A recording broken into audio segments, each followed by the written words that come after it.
guys, a very good evening to all of you. So welcome back to the Farre class series. So today we are going to do about the metabolic disorders and the peripheral nerve palsy from orthopedics. Yes guys, can you give a thumbs up of your audio and visuals? Whether you can see me, hear me.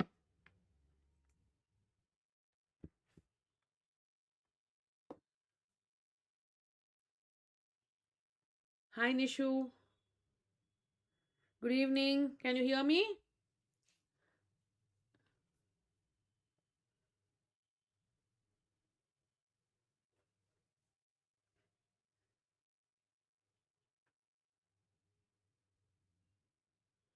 Yes. So let's start the class. So today we are going to learn about metabolic disorders. The most important metabolic disorders for your theory point of view are rickets and osteoporosis. So these two are very often questions and very important in theory point of view, even for the Viva as well. And then we have the peripheral nerve palsy. We have few important nerves which we are going to discuss today. Okay. Good evening, Abhinav. So let's not waste the time and start the class. So these are the two important nerve palsies. What I'm going to discuss are the radial nerve palsy and the ulnar nerve palsies. Okay. Yes. So let's start off with the most important topic, that is your rickets, right? So rickets pe they will ask you what are rickets, discuss its causes, what are the pathophysiology, the clinical features, the management and its complications, right?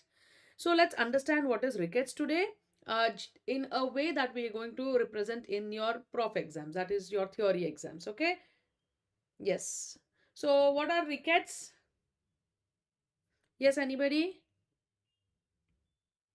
So when we are talking about rickets, so this is a very generalized term, right? It is a very generalized term. And usually whenever we talk about rickets, what usually we say is it is nothing but vitamin D deficiency, right?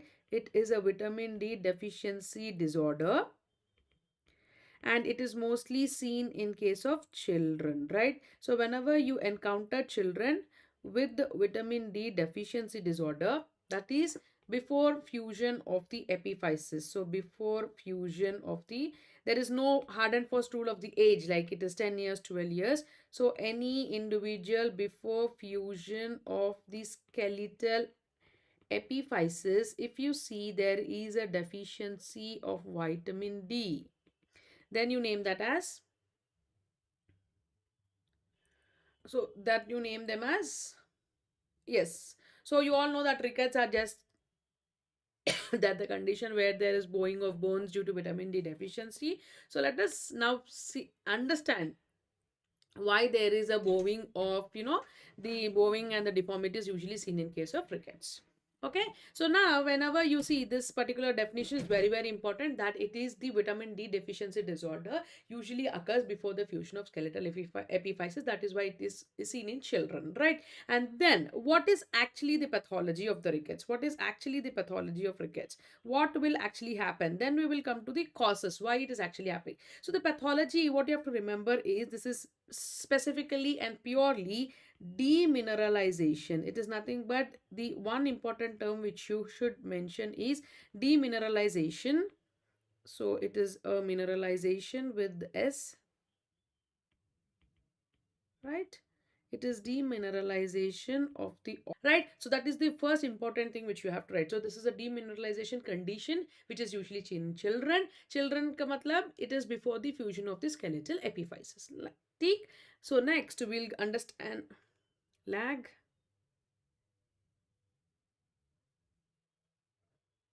Now it's fine.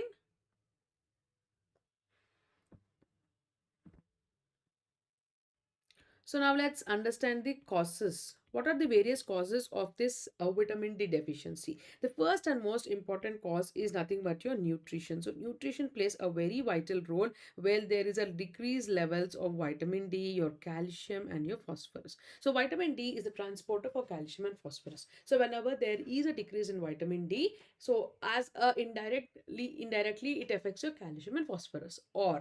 or directly if the calcium or phosphorus is also low in diet, this will result in rickets, right? So nothing but rickets is mineralization. So the bone should be mineralized. So calcium and phosphorus are the minerals of the bone. So whenever there is a decrease in the calcium and phosphorus, this will result in your rickets. So first is nutrition. So whenever there is malnutrition and decrease of vitamin D, calcium and phosphorus will result in rickets. The second important cause is your drugs. So which important drugs you have to remember? So mainly the anticonvulsant, that is your phenytoin, and then your rifampicin. So these are the important drugs which will result in again decrease in vitamin D. So that is your rickets. So drug induced rickets. So drug induced rickets.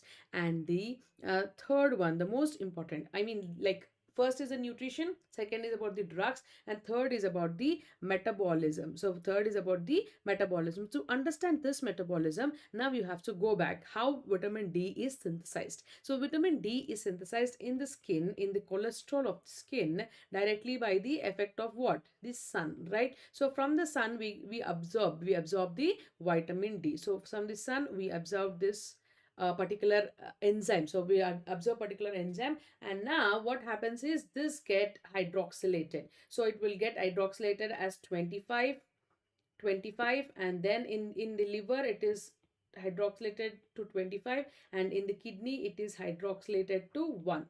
So finally you get 125 d dioxy hydroxy d dioxy hydrocholecalciferol. Okay, OHD. Okay, so this is the last thing. This is called the calciferol. This is called the calcitriol. Okay. Okay, so this is the one. So this you have to understand in the physiology what we learn. So vitamin D is hydroxylation by multiple enzymes. So hydroxylation.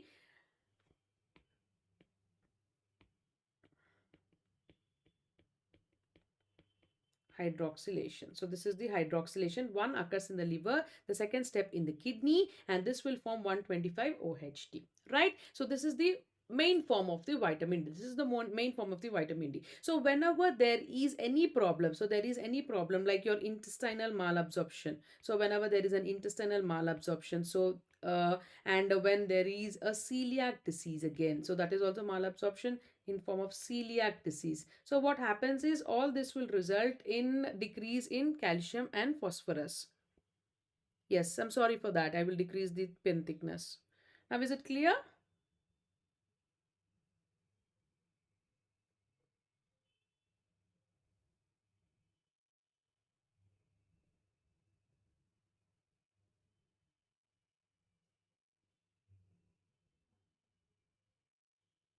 Okay. So these are the various causes. So intestinal malabsorption, celiac disease, and sometimes in the nutrition there will be decreased sun exposure also. So decreased sun exposure, or if you're completely covered with dress, so your skin is completely covered with this, right? So all this will result in what is called as the causes of vitamin D deficiencies. So now I have put up in this table. So mainly what you can remember is, so whenever you talk about the rickets, you can tell there are two types of rickets. One is calcipenic rickets. The second one is phosphopenic rickets. What do you mean by calcipenic and phosphopenic? Calcipenic is where there will be decreased calcium, right? And phosphopenic is where there will be decreased phosphorus. So these two are important for the formation of the minerals. So that is why rickets can be divided into calcipenic and phosphopenic. So whenever I say calcipenic, it is mainly dependent on the calcium. So that is, it could also be because of the decreased vitamin deficiency also, because that is the main transporter of calcium. So decreased vitamin deficiency can be because of malnutrition, as we have discussed. It could be malabsorption syndromes, like example your celiac disease, and again because of lack of exposure of the sunlight. And the second cause can be because of the metabolism disturbances, like if the liver is not functioning properly, it cannot hydroxylate, right? And again, if kidney is not functioning properly, it cannot hydroxylate. And sometimes because of the drugs, because again I told you that phenytoin, which will increase the vitamin D degradation, right? Again, if the kidney, any end kidney stage disease, that is your CKD or renal osteodystrophy, these all will come into play where they will decrease vitamin D, and that further decreases your calcium, right? Yes. And then the second one is phosphopenic. What do you mean by phosphopenic? Phosphopenic is where there is a decrease in the phosphate. Decrease in the phosphate. So most important thing what you have to remember is this hypophosphatemic rickets, which is X-linked dominant. So I'll tell you a few points about this hypophosphatemic rickets. Okay, so what about this? This is nothing but it is an X-linked dominant condition. So this is an X-linked dominant condition where what will happen here? Where there will be a certain increase in FGF23. So this FGF23 is mainly responsible for increase in phosphate excretion. So that is why what happens whenever there is this hypophosphatemic rickets which is happening, there will be an increase in the FG23. So this FGF23, what does it do? It excretes phosphate. High amounts of phosphates are excreted to the kidneys, hence there will be low phosphate level. So this is one of the main important reason for phosphopenic rickets. And then again, the renal tubular acidosis also, in the renal tubular acidosis also, specifically there will be increase in the phosphate excretion, hence again it will lead to phosphopenic rickets. And one more important thing what you have to understand is hypophosphatasia. What is this condition? This is a condition where there will be increase in the alkaline phosphatase. So there will be a decrease in the alkaline phosphatase, right? So that is hypophosphatasia. So these are all the conditions where you have to remember that all these will lead to your vitamin D deficiency, that is decrease in vitamin D, decrease in the calcium, decrease in the phosphorus. Understood? Yes. Now I want to tell you what is the pathophysiology, what is happening. So the pathophysiology, what will happen here is, so these are all the causes. These are all the causes we understood. Now let us understand the pathology. So this is main important thing for you to understand.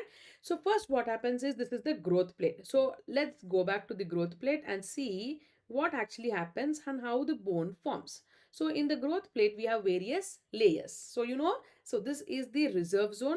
So this is the metaphysis. So here this is the epiphysis and this is your metaphysis. Okay, clear guys? Any doubts? So now this, imagine that this is your bone.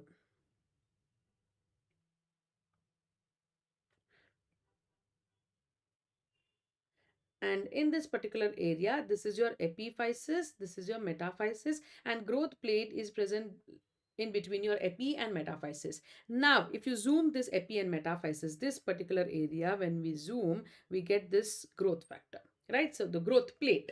So near the epiphysis, towards the epiphysis is your reserve zone, and towards the metaphysis is zone of calcification or ossification, right? This much you have to remember. And now let us see what will happen here. So now this is the zone, reserve zone. I have told you this is your reserve zone. So this is towards the epiphysis, it is the reserve zone. So this is your reserve zone, right? You can see here the reserve zone. What will happen here? There will be a lot of stem cells which are present here. And these stem cells, now they proliferate. That means they will divide. So this is the stem cell, and now they differentiate into osteoblast, and now this osteoblast divides, that is proliferate. So this is called the zone of proliferation. So this is zone of proliferation, right? And then what will happen once these cells mature? Now they become big. So each cell now becomes big. So this is zone of hypertrophy. So still it is a cartilage, still it is a chondrocyte. So still it's a chondrocyte. So now what happens? They become mature. So they are increasing in the size. So all those lipids, glycogen, alkaline phosphatase, now they accumulate there. And once this becomes hypertrophy, now what happens is there is zone of calcification. So this is zone of calcification, and now on this particular osteoid, so this is the chondroid, and now it is converting into the osteoid, right? So now on this osteoid, what will happen? Now the minerals get deposited. So this is the deposition of the minerals, right? So this deposition of the minerals is called calcium and phosphorus. Now who is bringing this calcium and phosphorus here? It is the vitamin D which is bringing the calcium and phosphorus. Yes. So once it is mineralized, now it becomes ossifies. Now it becomes ossifies. So that is your zone of ossification, right? And once it ossifies, it forms into the metaphysis. So that is how from the epiphysis, metaphysis forms, and now that is how the longitudinal growth of the bone takes place. That is how longitudinal growth of the long bone takes place. So that is the longitudinal growth. Now you understand? Any doubts here? So this growth plate is responsible for the longitudinal growth. How it is growing? So first there are reserve cells, those are chondrocytes. Now these chondrocytes come to the next zone, which is zone of proliferation. So here they proliferate. Now it is hypertrophy, that is increase in size. So all your nutrition is stored here, and now they become ossified. So that is calcification, where calcium and minerals is deposited, and then they ossify. So this is how they form. And now what happens is, now imagine there are a lot of chondrocytes. So there are a lot of chondrocytes which are forming, and now they are becoming big. They're becoming big like this, but now there is no mineralization. There is no mineralization. So now just this chondrocytes are accumulating. These chondrocytes are accumulating here at the metaphyseal area. So this is the metaphysis, right? So at the metaphysis, now these chondrocytes are just increasing in size, right? So this what does this do? Because of this accumulation of the chondrocytes, they will be widening of the epiphysis. They will be widening of the epiphysis, right? So they will be widening of the epiphysis. Now the bone osteoid, because of no calcium and phosphorus, now the bones becomes soft. Now the bones become soft, right? So they become soft, and now whenever they're soft, they bend. So whenever they're soft, they bend. These bend is nothing but your deformity. So these bend are nothing but your deformity, right? So this rickets, depending upon the age of the patient. So depending upon the age of the patients, it is like in the infants, in the children, right? Infants, in the children, and then growing age, they produce different types of symptoms.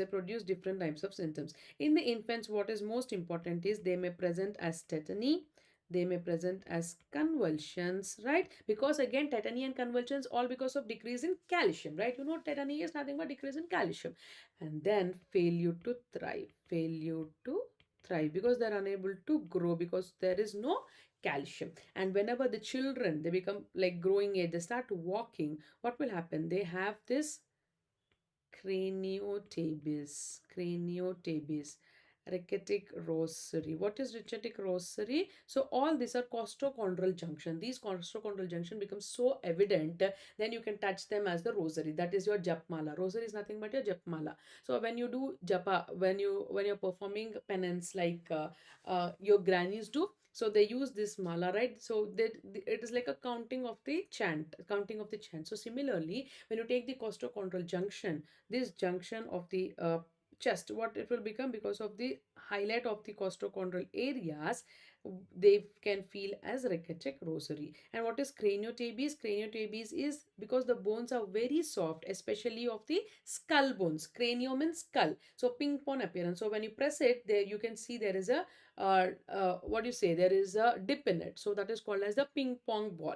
And ricketic rosary, ping pong ball. And because of the muscle weakness, hypotonic muscle, what will happen is Harrison's sulcus. It will result in Harrison's sulcus. So this is nothing but diaphragmatic pull. So this is nothing but your diaphragmatic pull, right? So diaphragmatic pull. So that these are the in kids which they are growing, like, say up to 1 year of kids. So let us put these children as up to 1 year, right? And then when they start walking, so let's put this growing edges when they start walking. So they usually start walking at the age of 1 year, right? So once they start walking, what will happen is now the bones, they can bear weight. So they produce this deformity which is called as your varus deformity. So varus deformity, especially in the knee joint, and then the muscles become very weak, the hypotonic muscles, right? and this will result in pot belly. So this might result in pot belly because of the muscle weakness again. So these are all the various signs and symptoms which we see. So here you can see what all I have told you. And yes, this is one more thing, the dentition will be delayed because again the calcium, so the dentition will be delayed, right? So these are the certain things which you have to remember. So now causes I have told you what you are going to write in the exam. First is the definition, right? So why rickets actually appear? Because of the demineralization. Why demineralization? Because of decrease in the vitamin D, and vitamin D is mainly responsible for transport of calcium and phosphorus. So directly if calcium and phosphorus is also low, that will result in rickets. So this is the definition. And then what is the causes? So causes of rickets can be of two types: calcipenic, phosphopenic. Calcipenic is whenever there is decrease in the calcium, like if it could be because of the nutrition, it could be because of sun exposure, low sun exposure, and malabsorption, these three reasons. And then drugs, so this is the most important one. And sometimes because of the metabolism disturbances, like if there's a liver disorder, kidney disorder, or end kidney disease such as renal osteodystrophy. And phosphorus, what you have to remember is hypophosphatemic rickets, that is X-linked dominant. Because of increase in FGF23, the phosphate will be decreased. And one more condition is hypophosphatasia, that is decrease in alkaline phosphatase levels. Hypophosphatasia,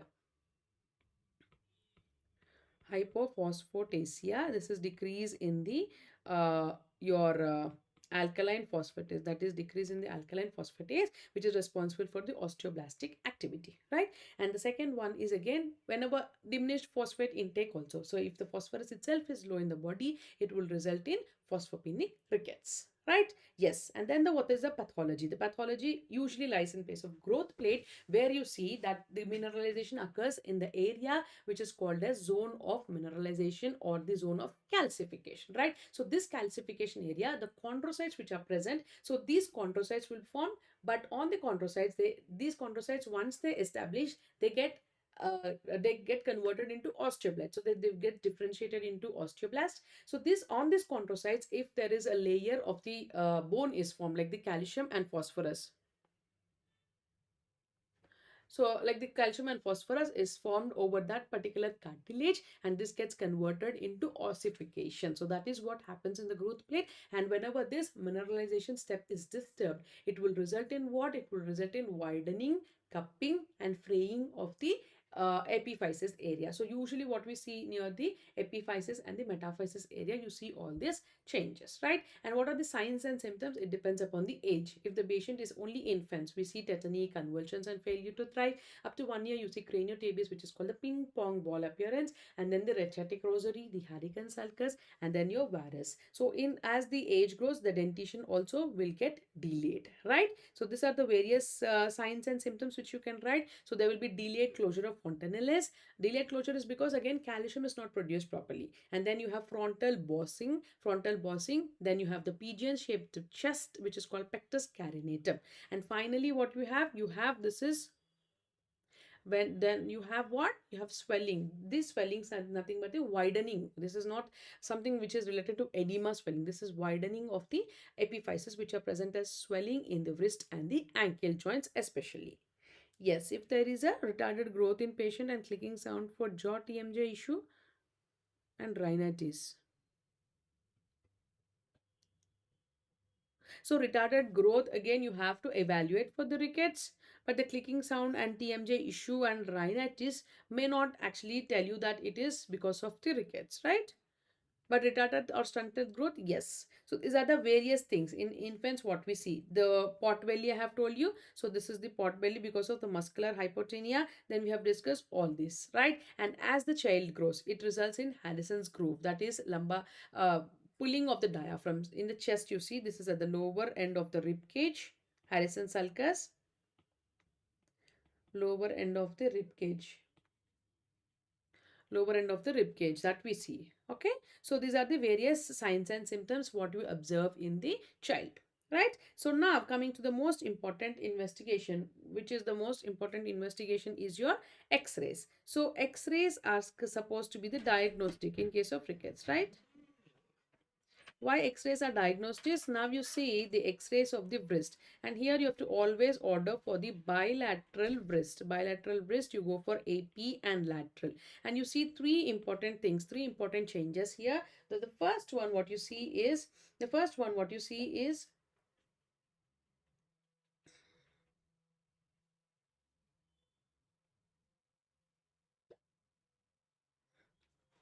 yeah, so the first one what you see is, as we say, cupping, right? And then you say fraying, and then you say splaying.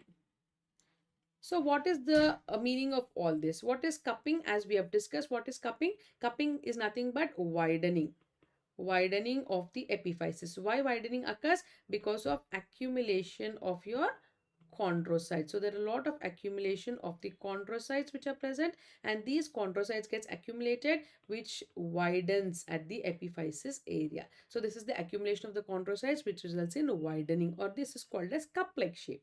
And then fraying. Fraying is nothing but minimal calcification which occurs as the fraying, right? So this is fraying. So when you see this particular, this is called cup. So this depression is called the cup, right? And splaying is this ends. These ends when they go up, this is called as the splaying.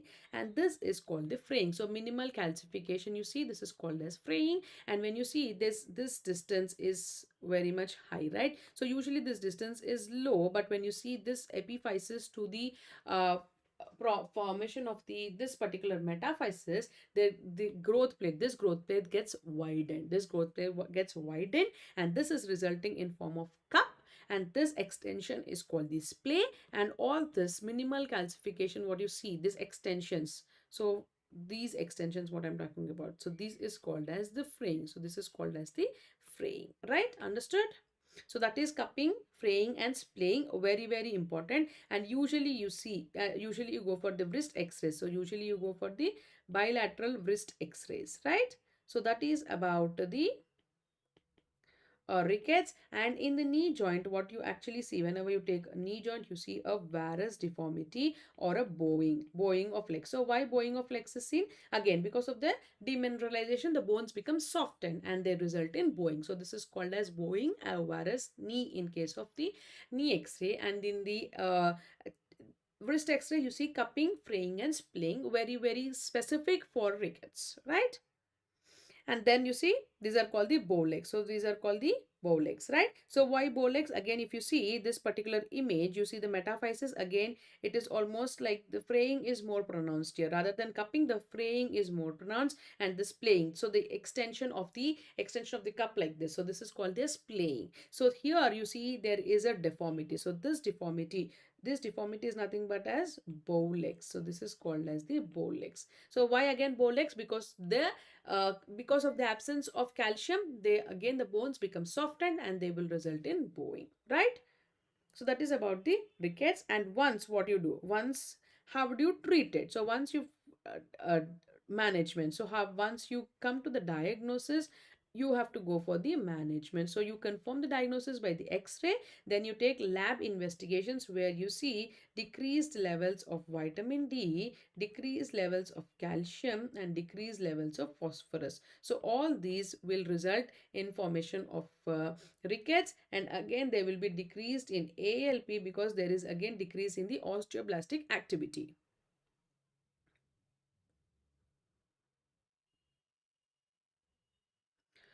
Hardik Singh, let's discuss that also. Just I'll complete rickets management and then we'll see why and what is about the saturation in MBBS. Right. So management, you have to remember that there is a decreased vitamin D, decreased calcium and decreased phosphorus. Right. And now once you confirm the diagnosis of the rickets, what is the first thing you do? How do you manage? So the treatment is always the medical management. So how do you manage actually? So always in relation. So always you have to do it as a methodically approach. So you have to always take the pediatrician opinion as well, right? So they will see other aspects other than your bones. They see other aspects of the condition of the baby. So in the medical management, what is most important is your vitamin D levels. So you have to give vitamin D levels. You can give as a single dose vitamin levels or a daily dose, right? Single dose or a daily dose. So usually if it is severe form of vitamin deficiency, we give single dose at a 6 lakhs international units. So 6 lakhs international units we give, and if it is a daily dose, somewhere around 1000 international units to 5000 international units we give. Sometimes it is given as weekly, right? So it could be a single dose directly 6 lakh international and a daily dose, but a maintenance dose of 400 units international units of maintenance dose also should be given, followed by your single dose or a daily dose, right?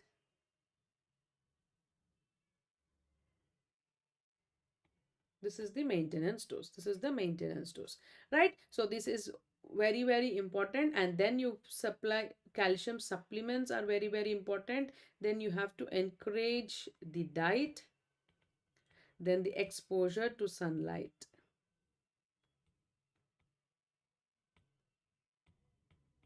right? If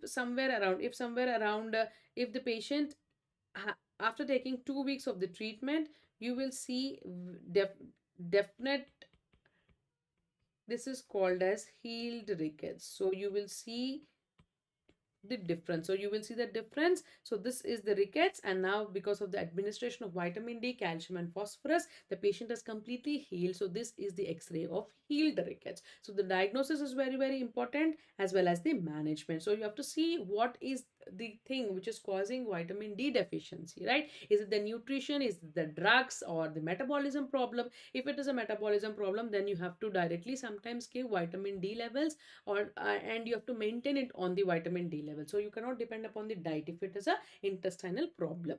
And now you have two types of vitamin D dependent rickets. So here what is, there is a direct vitamin D supplementation has to be given. So there are two types of vitamin D dependent rickets. So it is type 1, type 2.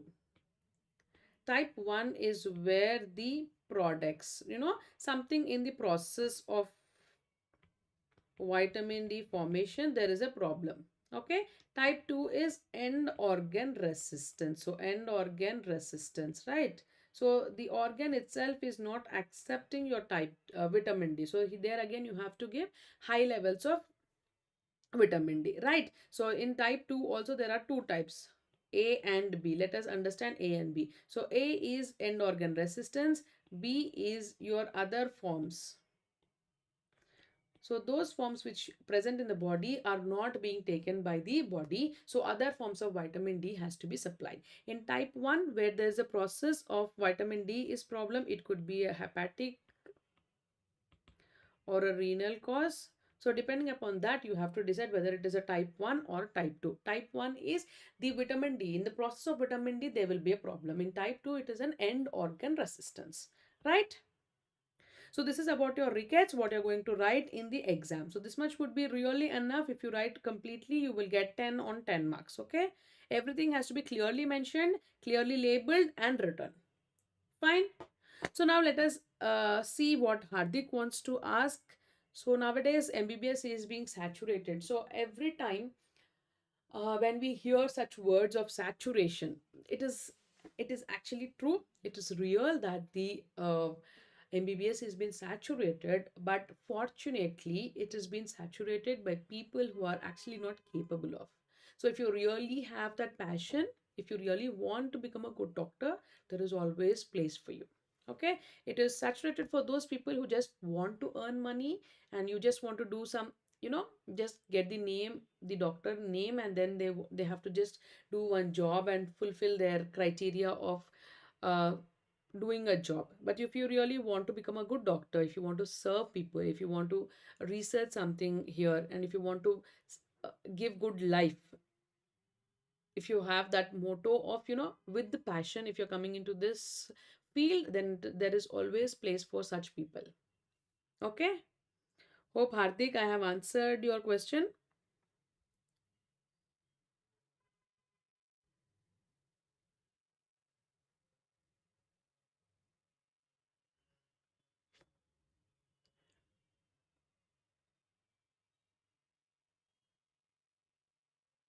So now what do you think after my reply?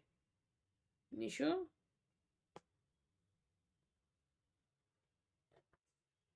Yes.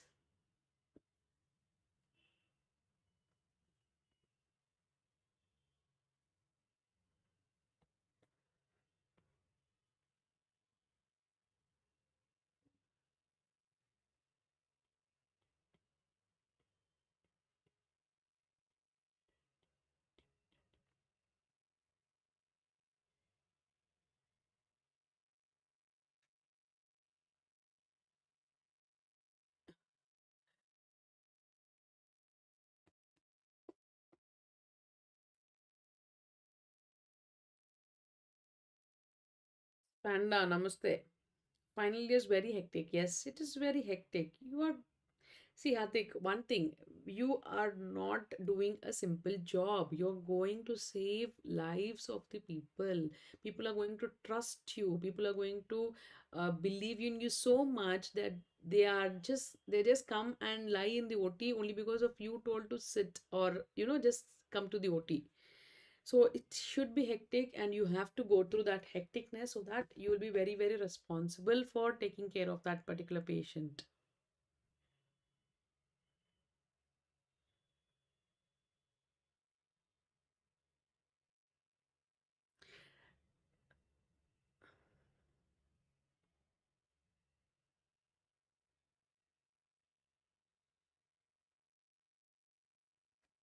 Don't worry, we all have gone through that hectic schedule and still we are going through it. Don't worry, you will get used to it.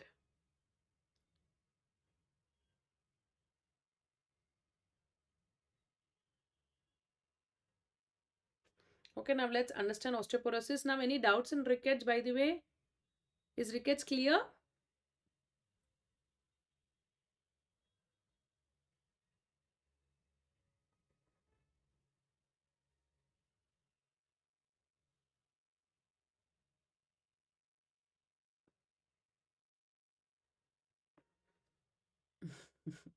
Pressure, yes, you will have that pressure, but even see, diamonds shine only under pressure, right? So, if you want to be a good doctor, you have to undergo that pressure.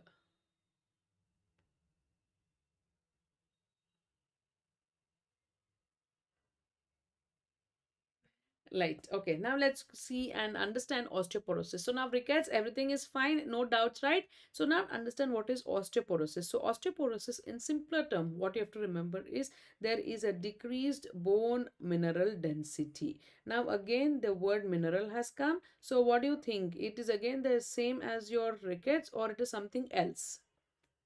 So it is nothing but again your decreased bone mineral density. So what is a bone mineral? So bone mineral is nothing but the complete bone.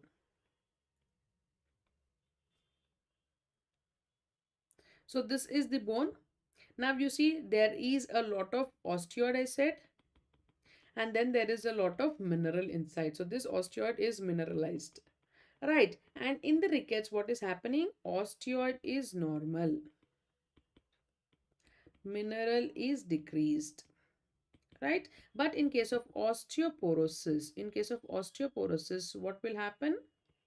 Both osteoid is decreased, so as mineral is decreased. So this is nothing but the same bone whenever it is decreased in size. So it is nothing but the quantitative side. So it is the quantitative deficiency. So the quantity of the bone mineral itself is decreased. Here it is qualitative deficiency. So here it is the quality of the bone is affected, right? The quality is affected. So bone osteoid is good, but the mineral is decreased. So here both the osteoid and the mineral will get decreased, right? So that is why this is called as the quantitative deficiency, where there is a decreased bone mineral density is nothing but your osteoporosis. So there are various causes of osteoporosis. So risk factors are one. So what are the various causes of osteoporosis? The most important cause is your age. Whenever we age, we'll increase the resorption. So increase the resorption is nothing but osteoporosis, right? And and then steroids. So whenever you are on steroids, this will again increase the resorption, so hence you will land up in osteoporosis. And the second one is alcohol, and then your smoking. So all this are risk factors of disuse atrophy. So whenever there is no use of the muscle, so whenever you're not putting pressure on the muscle, again this will land up in what? Your disuse atrophy, again will result in your osteoporosis. And most importantly, you have to remember smoking and alcohol. So always advise your patients whoever are walking into your OPD and asking you, why am I landed up in such a situation of fractures and pain and all. Tell them that this is a chronic abuse of the body with the alcohol, smoking, and decreased nutrition. So malnutrition also will decrease, right? And most importantly, in case of females, it is the menopause. So menopause is very, very important in case of females, because again decrease in the hormones. So decrease in the hormones, and particularly which hormone? Particularly your estrogen. So estrogen and testosterone play a very, very important role. So whenever there is a menopause, what will happen? This decrease in the hormone again will cause decrease in the and increase in the resorption. So this all play of osteoporosis is nothing but there will be increased resorption. So there will be increased bone resorption, and there will be decreased bone formation. So this is what happens in case of your osteoporosis. So bone is a dynamic structure where the bone should form and it should resorb and again form, it should resorb. Now what will happen here? There will be more resorption. So the resorption increases, the formation is only little. So there is no coping up. So the formation is only little increase, but the resorption is more. So because of the more resorption, it will result in osteoporosis. And now these are the various causes. So first is the age factor, then the steroids, very, very important. Then your alcohol, smoking, disuse atrophy, your nutrition. Again, there is a decreased nutrition will again result in osteoporosis, as such of your vitamin D, calcium and phosphorus. And then the menopause, very, very important, where they will be decreased in the hormones and hence they will have increase in the resorption. So these are the some of the causes of osteoporosis. There are many, but these are little important causes which you have to remember. So now this is what is happening in the bone. So there is an increase in the porosity of the bone. So there is increase in the porosity because of the decreased mineral density. So decreased mineral density, so there is an increase in the porosity, hence this is called as the osteoporosis. Hence this is called as your osteoporosis, right? And now once you understand the causes, now we have to understand how patient presents, the clinical signs and symptoms. So the most important, the patient will have the bone pain. So they will have bone pains, and now this is the most neglected condition. So because they doesn't know what is happening inside the pain, they will present with fractures. So the most important presentation of osteoporosis is through the fractures. So these fractures mainly you see in the vertebral column, vertebral column. So vertebral column, you see these fractures, and in the vertebral column, it is mainly the thoracic vertebrae. So the dorsal vertebrae are the one which are fractured, and these fractures are present in the wedge shaped. So these are fractures are present in the wedge shaped, which will again will present as the decrease in height of the spine. So this is all happens. So whenever you see your nani or dadi who bends like this, so this bending, this will result in what? Vertebral column, especially the dorsal vertebrae, and most important cause of kyphosis is osteoporosis. So this may result in what is called as a deformity of the spine, which is called as kyphosis. So it is called as kyphosis. So this is all seen in case of your osteoporosis. And the second one, you have to remember that there will be fractures of the hip, especially the femoral neck fractures. So femoral neck fractures is one of the most important fracture of your osteoporotic fracture. And the third one is your wrist, where you see your Colles fracture. So where you see your Colles fractures. So whenever the patient present with any pains, and now these pains will not be present as a pain, but sometimes as a fractures directly, you see these three types of fractures in the vertebral column, which is dorsal vertebrae, which will result in a wedge shape, that is decrease in the height. So this is the normal vertebrae. So this is the normal vertebrae, and in osteoporosis it becomes like this, right? So this is the decrease in the height, what I was telling. So this is the height, right? So now there is a decrease in the height. So decrease in the height. Unfortunately, there is no gold standard in orthopedics. So usually you do what you follow is the Maheshwari, right? Maheshwari and Mashka. That's more than enough for orthopedics. But few important things are not given there. So what I follow is for ortho is Applis. So I usually read Applis before explaining you. So you can read Applis, or now we have, this is physics wala orthopedics, which is, again I have put it into notes. So this is the notes form. If you want the textbook form, so you can go for the Applis. It's like the golden standard.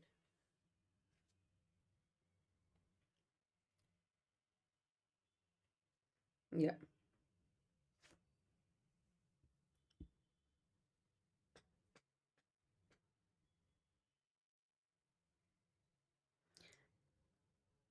Yeah, Applis is Apley. This is Applis. Yes, Applis. But it's a huge book. You don't feel like reading it in the UG especially. So that is the important of the clinical features in case of your osteoporosis, right? It is in the osteoporosis, so you will have these fractures, and then you have the kyphosis, that is the deformity. So they may present as the deformity as we have discussed, right? So this is about your osteoporosis signs and symptoms. Now, how do you identify? So what are the investigations of osteoporosis? So investigations of the osteoporosis is mainly in mainly all lab investigations. So what will happen to all lab investigations? Any guesses, guys? What will happen to lab investigations? Are there increase, decrease? What will happen? And then we have our own beautiful x-rays of the parts which we have discussed, and then we have the DEXA, and then we have the fracs, right? So these are the important investigations. So now can you tell what will happen to the lab investigations in case of your osteoporosis? Do you think there will be decrease in calcium, decrease in phosphorus? What will happen? Yes. So what will happen in case of your osteoporosis? So nothing will happen in case of your osteoporosis. All your lab investigations will be normal. This is a very, very important question. Asked frequently in your NEET PG also. So the lab investigations here will be absolutely normal. No, no, calcium will not decrease in spite because of the increased resorption, calcium will become normal. So that is why whenever you're diagnosing osteoporosis, it is a clinical diagnosis where you see the patient will having a poor bone quality. So on the x-rays, what you see there is a poor bone quality. So the bone quality is reduced here. So the bone quality is reduced. It causes porosis, increase in the porosis, and decreased cortical thickness. So it will result in decreased cortical thickness on the bone. So the x-rays, the bone thickness will be decreased. No, there will not be any change. No calcium decrease, no PTH increase, nothing. Because the calcium is maintained. So how the calcium is maintained in the body? It is maintained because of the increased resorption, right? So whenever there is a low calcium in the body, what will happen? Because of the low calcium, the parathormone rises. So if you know the physiology, the parathormone rises and it will cause a rise in the calcium. That is how? By the resorption. Again, because there is a decrease in the vitamin D, so again mineralization is decreased, right? So that is why the bone becomes weak. No, nothing will happen. All lab investigations will be normal. Okay.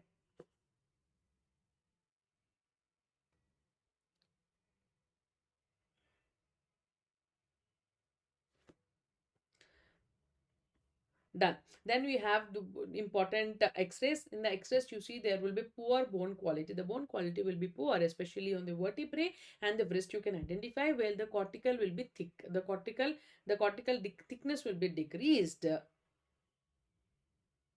Cortical thickness will be decreased. And then you have the DEXA scan. So in the DEXA scan, what is this DEXA scan? DEXA scan is dual energy X-ray absorptiometry.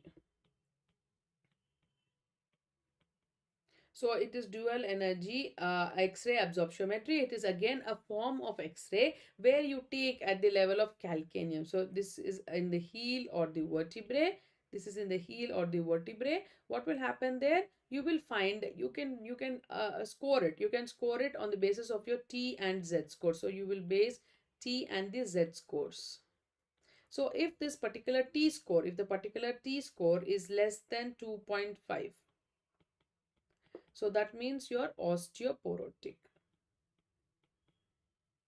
So what is this T and Z score? This is nothing but your standard deviation. So standard deviation. So this is based upon your standard deviation. So if you have completed your SPM, so you will understand that there is a curve, right? So this is a standard deviation curve. So this is the normal curve. So this is the standard deviation curve where you see this is the norm, this is the center, and these are the deviations here.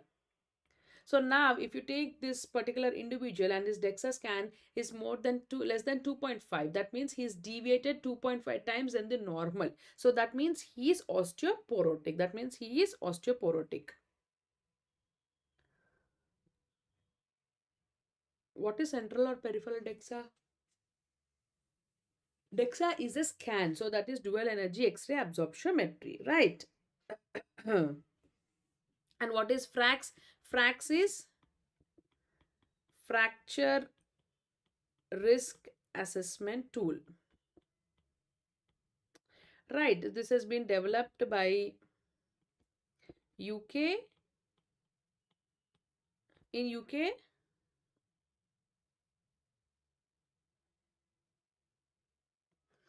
oh, why this UG people are coming and eating our so what, how do you put this energy in listening to such complicated topics, of ortho, even not even entering into the MBBS? We from MBBS only, we don't feel like listening to ortho. I think you have to give some motivation classes for us.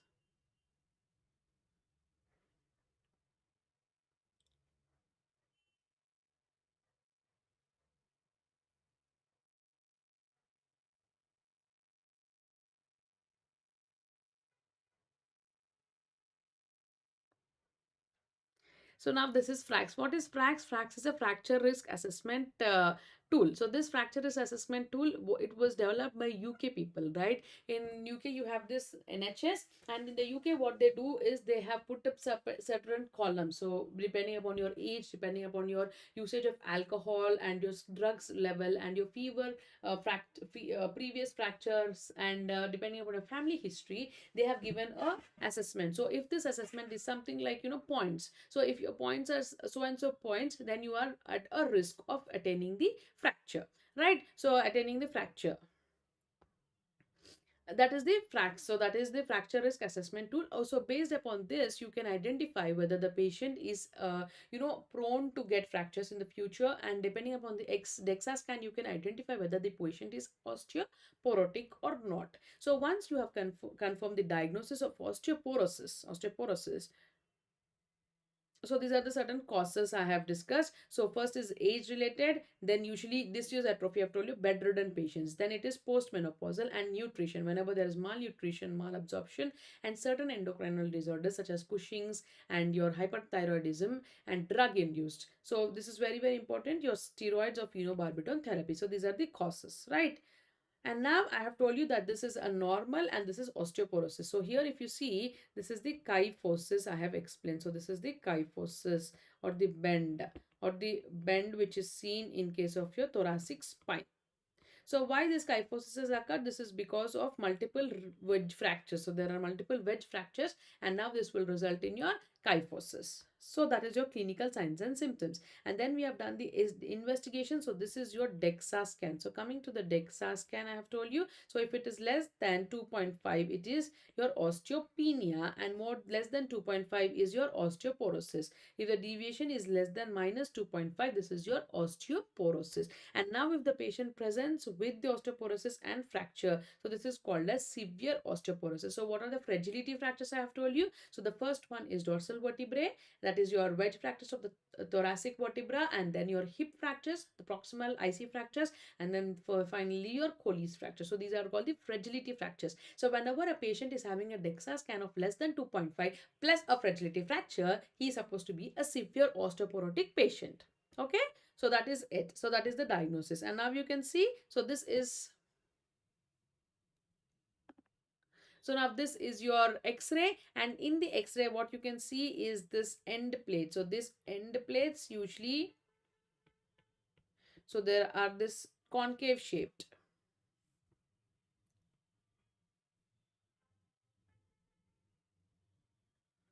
So this end plates, so this end plates is codfish mouth vertebrae.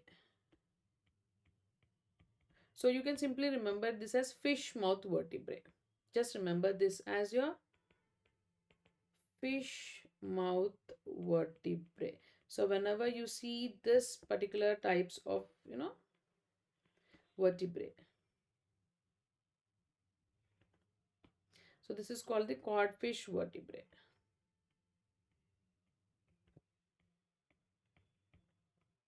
So this is called the codfish type of vertebrae, which is specific for your, or the fish mouth vertebrae, which is specific for your osteoporosis. And this is what I was talking about, your fish mouth vertebrae. Okay, and then we have the Colles fracture. I have told you that the fragility fracture, so one important one is your Colles fracture. So what is a Colles fracture?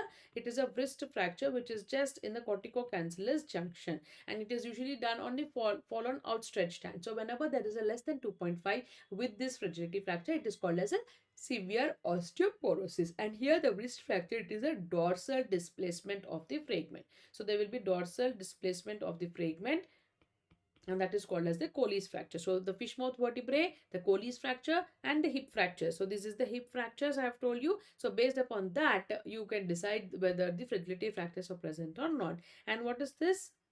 This is again a classification which is based upon the lines. These are various markings which are present on the proximal femur. So these are the lines. There are certain lines which are seen here, and depending upon the lines, you can see that absence of these particular lines will result in the osteoporosis. So this is called as the Singh's index. So this is called as the Singh's index.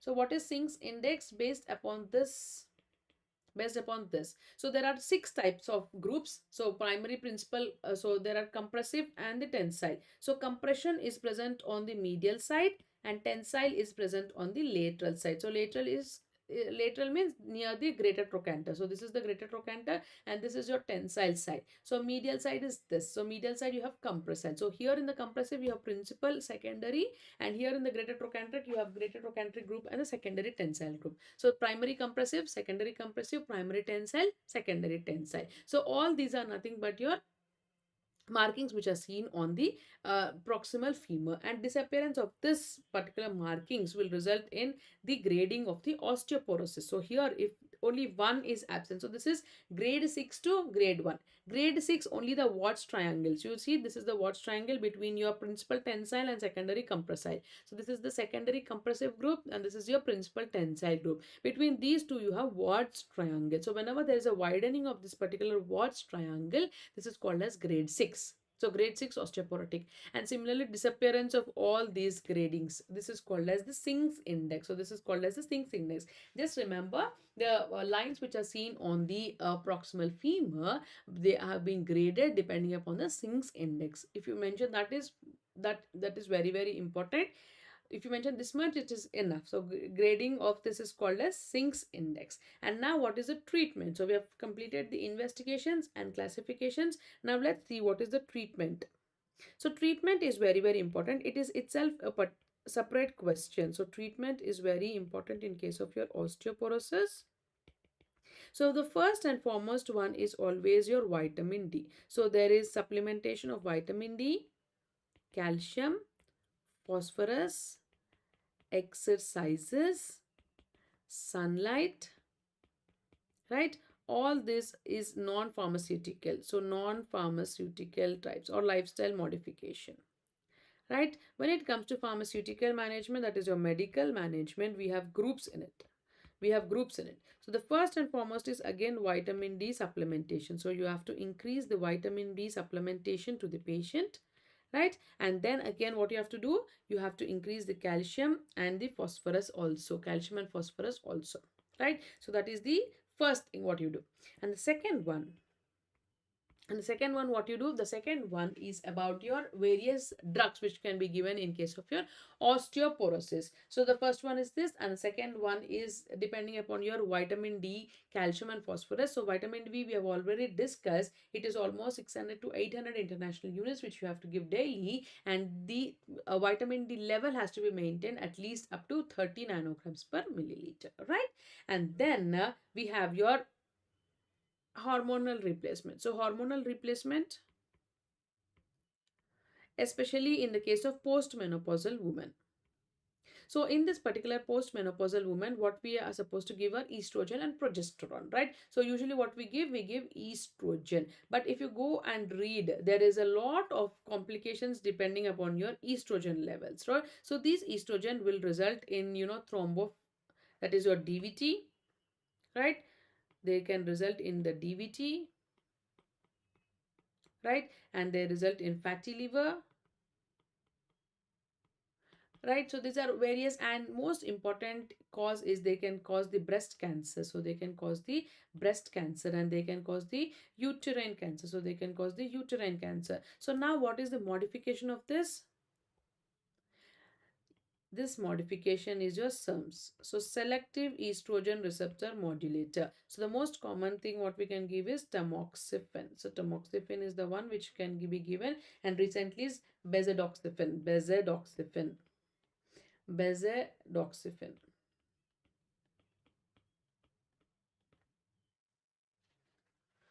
So now what you have to remember is, first is always vitamin D supplementation, calcium and phosphorus, and the second one is your hormonal replacement. And in that, what we usually prescribe is the estrogen. So we already prescribe is the estrogen, that is your but this estrogen has also other side effects, like it can result in DVT, fatty liver, breast cancer, uterine cancer. Now we have come up to this selective receptor estrogen modulator, and in the selective estrogen receptor modulator we have tamoxifen, which you can give regularly to the patient. So it is selectively, it increases only it what does it do? It selectively, it only decreases the resorption. It selectively decreases the resorption without causing without touching other receptors such as your uterus, breast and your thrombosis, that is your DVT, right? So that is the second one what we can do, the hormonal replacement. And the third one is usually your calcitonin. So third one is your calcitonin. What is calcitonin? So it is also a hormone, and this is given in the form of nasal absorption. This is calcitonin, and now what it does, it also increases the calcium. It also increases the calcium. So this is calcitonin which we can give, and usually prescribed for 2 to 4 weeks. It is given as 2 to 4 weeks. That is 400 international units it is given, right? So calcitonin, again in the nasal form. Calcitonin is given in the nasal form, right?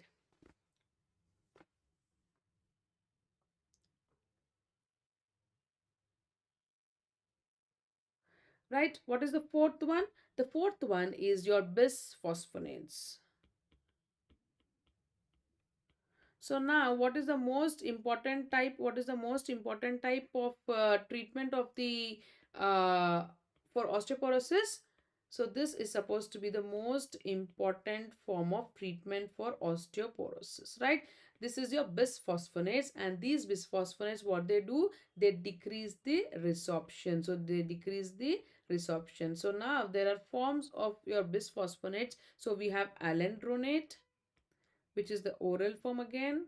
We have resindronate, oral form, right? We have ibandronate. And then what we have the IV form, that is your zolendric acid. This is your zolendric acid which is given in IV form, right? And one more thing what you have to remember is this alendronate is given weekly. Resindronate and ibandronate is given monthly. And this zolendric acid is given yearly. So these are the bisphosphonates which we usually prescribe, and what you have to remember is they have potential to damage the esophagus. So they might result in esophageal rupture sometime. So that is why patients should be cautioned to give empty stomach. And one more thing, they have to sit upright. So these are the two important things which you tell the patient whenever you're prescribing your bisphosphonates. And prolonged bisphosphonate might result in osteonecrosis of the jaw. So this was asked in the NEET PG. So osteonecrosis of the jaw is one of the important complication, and sometimes they can result in pathological fracture. So when this occurs, this occurs whenever there is a prolonged administration. So there is a prolonged administration of your bisphosphonate,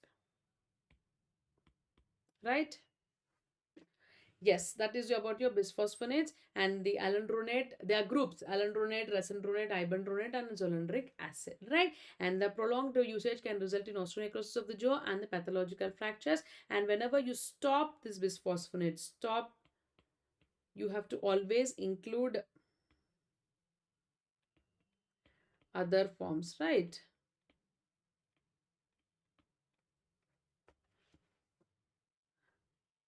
So this whenever you stop, you can, no, not for this.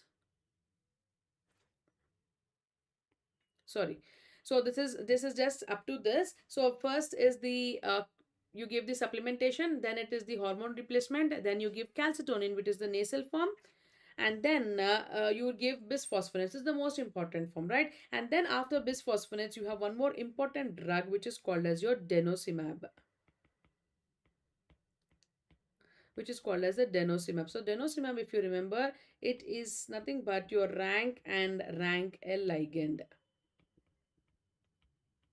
So this is nothing but your rank and rank L ligand inhibitor. So it will not allow the rank and rank L to fuse. Hence there is decreased resorption. So hence there is decreased resorption. Okay, and now this is the fifth one what we are learning, that is denosumab, and this is a very important. It is given as 60 mg subcutaneous, right, for 6 months.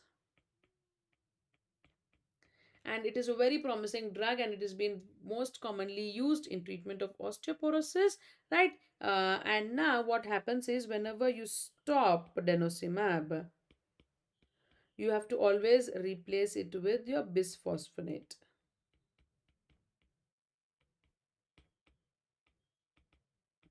right? So that is about the denosumab. It decreases resorption, and the action is between rank and rank ligand. Okay, and whenever you can suddenly stop, so you will give for every 6 months denosumab for 2 years. That is only for 2 years. After 2 years, again you will have negative effects.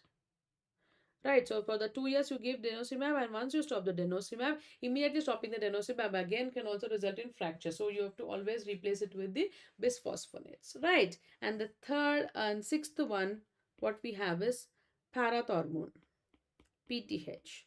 So you have teriparatide,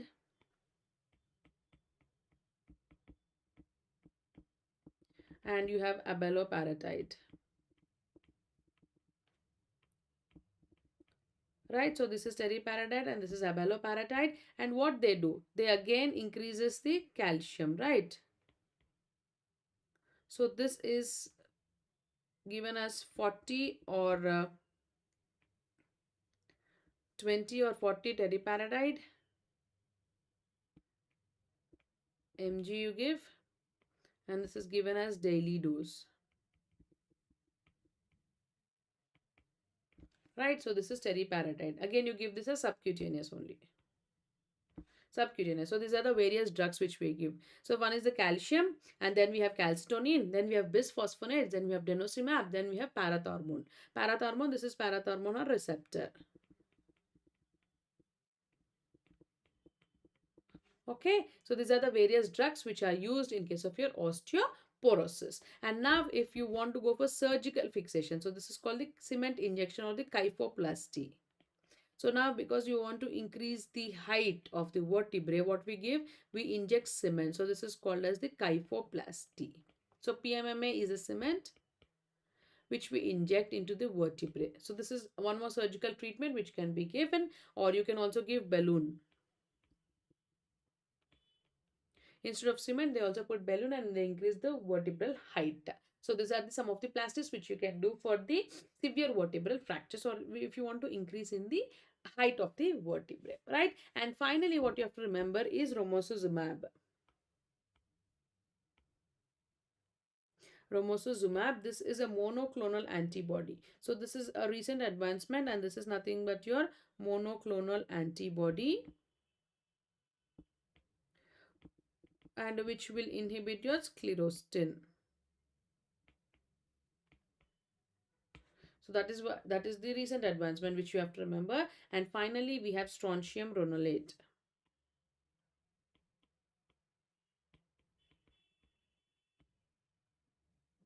So what does this do? So here what happens is it decreases resorption and it increases formation. So all these bisphosphonates, your denosumab, your parathyroid, these all will decrease the resorption. So here what happens is strontium ronolate will decrease resorption and increase formation. So it acts either ways. So that is why strontium is one of the important thing which you have to remember. So I have told you that osteoporosis treatment itself only is a specific question, right? So I have to remember the treatment for it. And here if you see, the most important thing is prevent falls. So this is very very important, because even though you give lot of vitamin D supplementation, calcium and phosphorus for the elderly people, the more they're not being, very protective from the fractures. The protection rate is only somewhere around 10 to 14%. So that is why what you have to do is you have to prevent them falls. Like you have to put the proper railings in the washrooms, so you see that the floors are not wet, and you give proper vision treatment and your proper muscle exercises, strengthening exercises, so they don't fall. So this is very very important, that you have to put a conscious effort that they don't fall. So once they fall, they might result in fractures. Even though you're giving a lot of prophylactic protection with vitamin D, calcium and phosphorus, this is supposed to be not very protective when you come to uh, having fractures to that particular patient. Okay.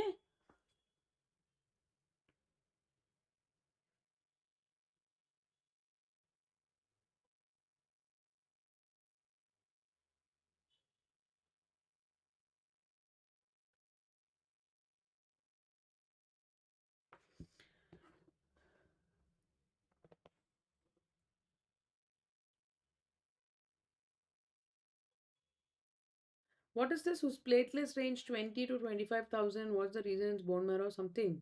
How will I know? You have to give me entire details of what is happening to her, right? So this is about the osteoporosis, right? You have to remember all this. And this is very, very important questions, and they frequently ask in the exams. So the first one, you always start with the definition of what is osteoporosis. Then you continue with the what are the causes of osteoporosis. So you can just simply write this particular tabular form where there are certain types, what is the category and how they cause the osteoporosis, right? And then you can write the clinical signs and symptoms. Then you will write the investigations. Okay, you will write the investigations, and now then you go for your treatment, which is again a very important topic, right? Yes, then we have come to your ulnar nerve palsy, and then we have your radial nerve palsy. So coming to the ulnar nerve palsy, so always what you have to remember is ulnar nerve is a nerve which is also called as the musician's nerve. So this is also called as the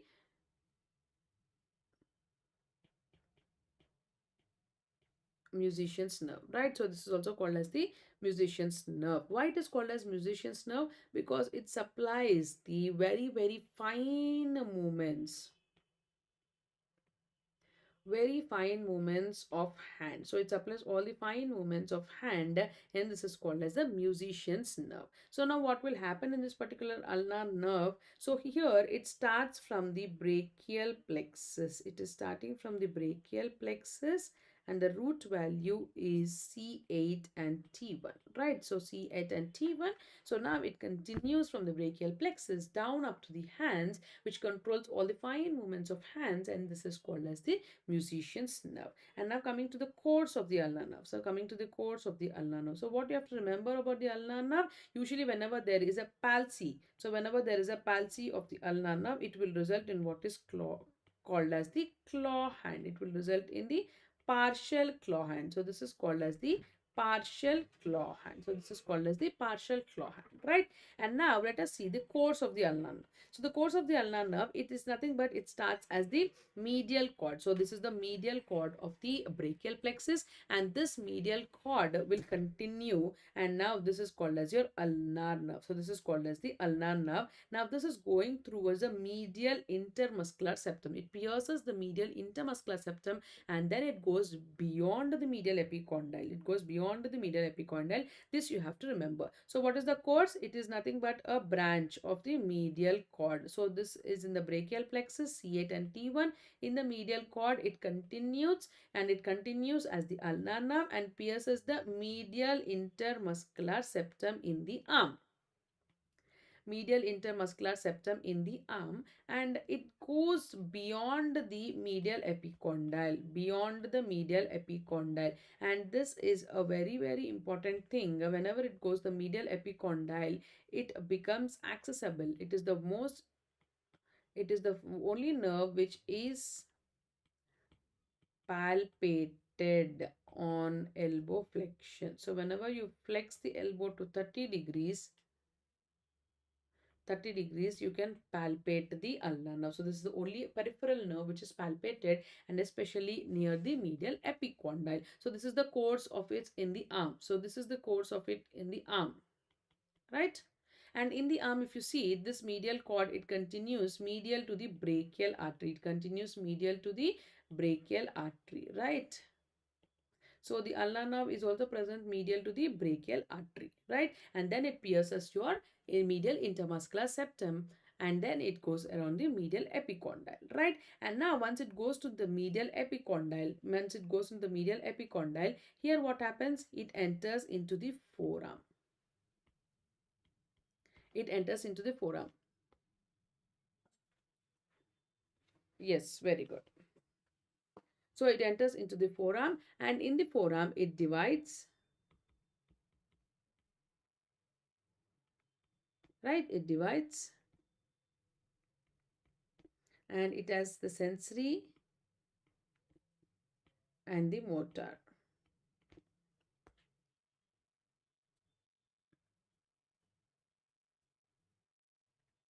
Right, and once in the arm, it doesn't give to any of the no branches are given in the arm, and once it enters into the forearm, it divides and it supplies the flexor carpi ulnaris and flexor digitorum profundus. So what you have to remember is, once here it enters into the forearm, most important thing is here in the forearm it supplies, once it enters the forearm, it supplies all the flexors of forearm. And which flexors of the forearm? Mainly your medial half of flexor digitorum profundus and your flexor carpi ulnaris. So this is the supply. So this is the supply. So this is the medial half of flexor digitorum profundus and the flexor carpi ulnaris. So these are the two important muscles, flexors, which are supplied by your ulnar nerve. And once it supplies here, then it enters into the hand. It enters into the hand. Here in the hand, it is very important, the supply. So this supply, it supplies your hypothenar muscles, right? And then it supplies your third and fourth lumbricals, right? And then it supplies your dorsal interossei, and then it supplies your palmar interossei. So this is nothing but your dorsal interossei and the palmar interossei. So these are the muscles which are supplied by your ulnar nerve, and to your surprise, it also supplies one important thenar muscle. So one important thenar group of muscles, which is called as your adductor pollicis.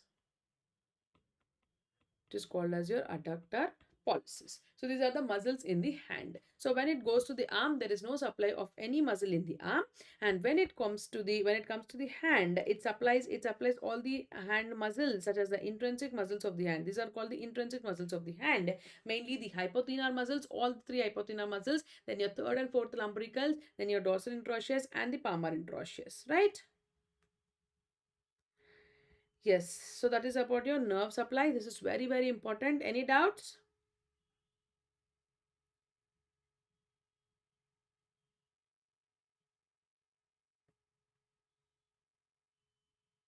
Any doubts here?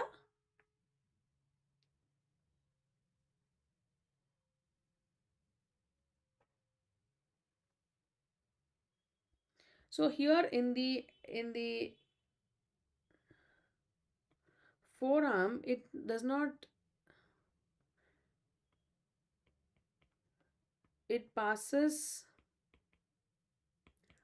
between two heads of flexor carpi ulnaris, right? And then it supplies your flexor carpi ulnaris and your half of the flexor digitorum profundus. Fine. So these are the supply. So these are the various nerve supply of that particular, of your ulnar nerve.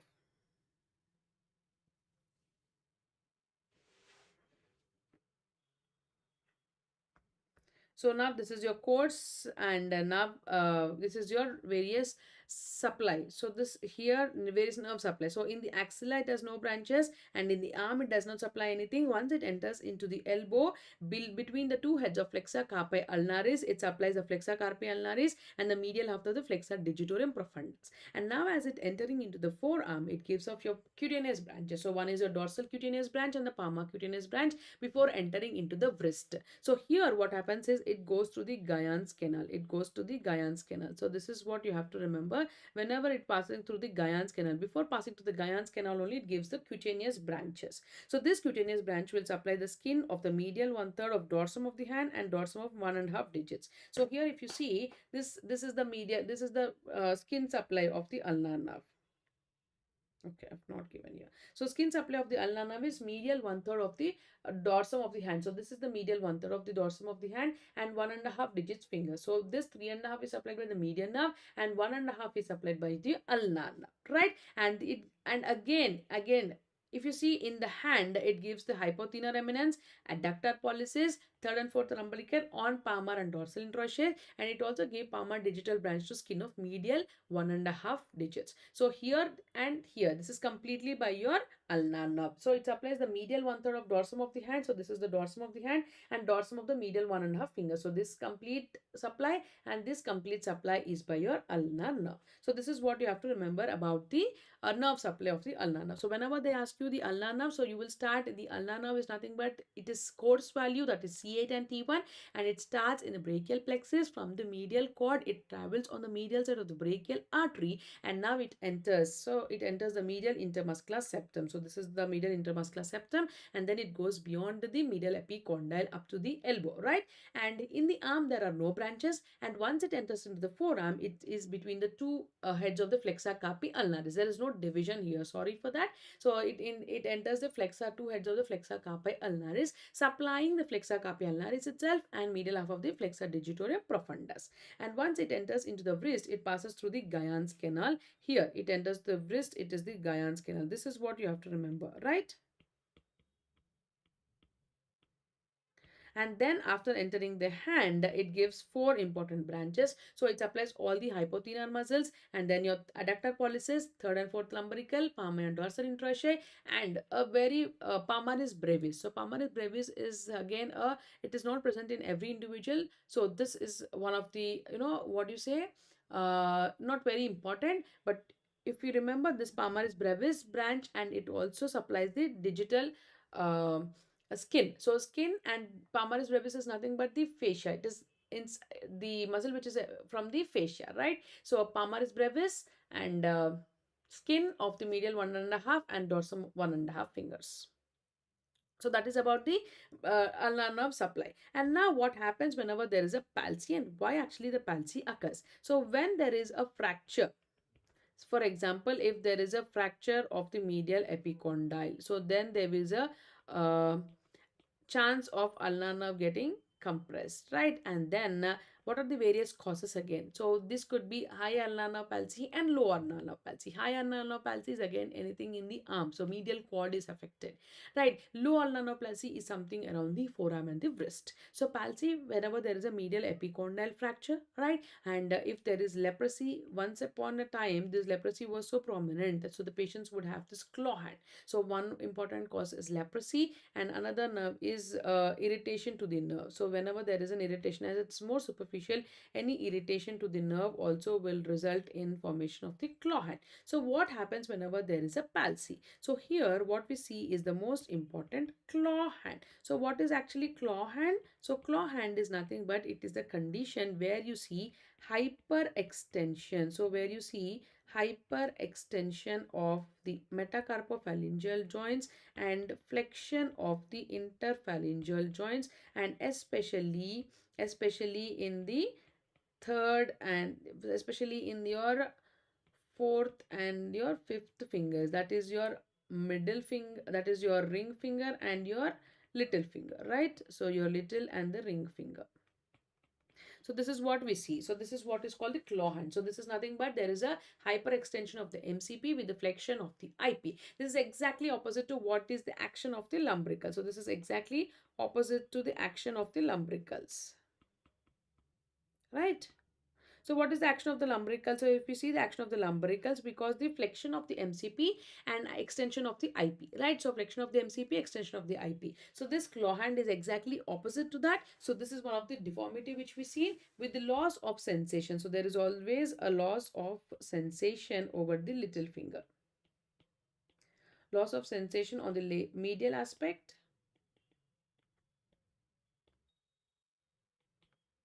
Medial aspect of the palm and the little finger. So that is very, very important, right? And then one more thing what happens is you have to test it. So the various tests which we can do for this thing. So the first is, this is DAB and there is pad. So dorsal interosseous, palmar interosseous. So dorsal interosseous they cause abduction and palmar interosseous they cause adduction, right?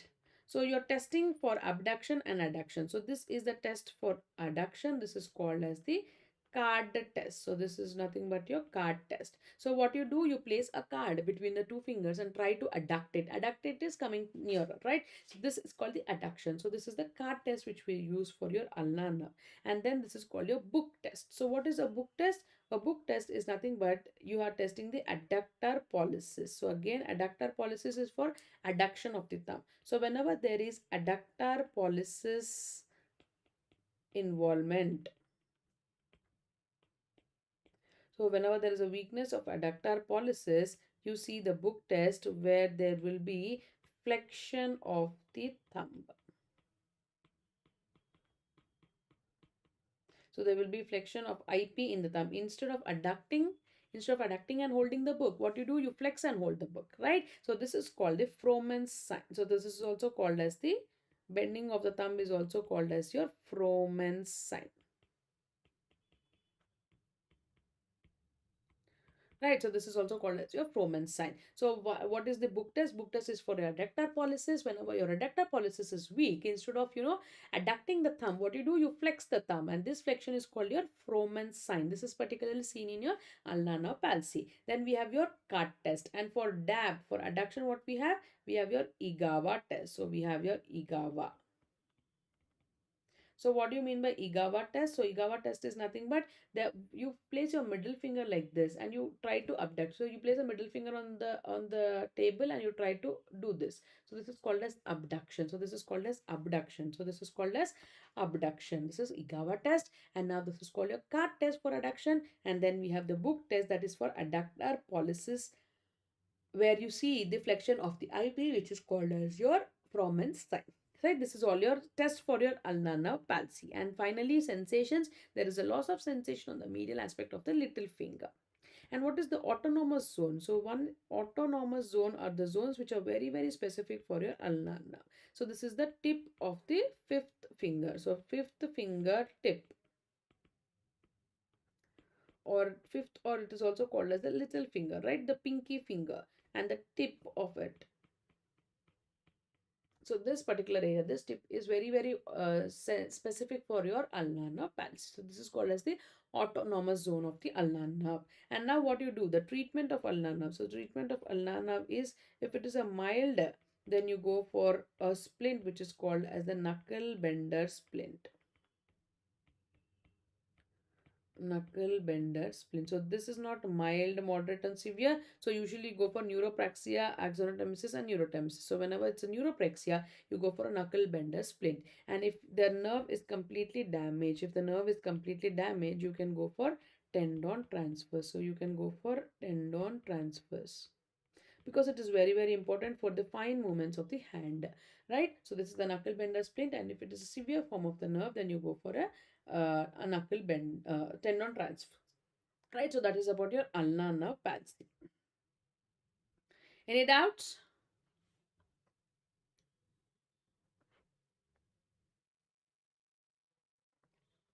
Yes,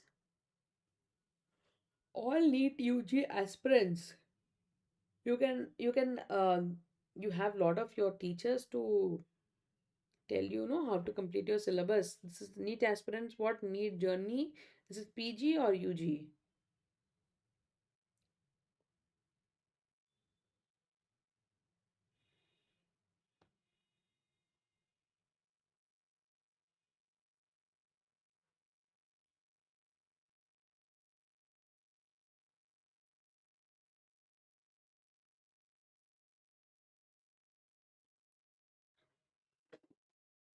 So now the last and final one, this is the radial nerve. So here we are going to discuss about the radial nerve. So radial nerve is supposed to be the one nerve, you know, it is called the laborer's nerve.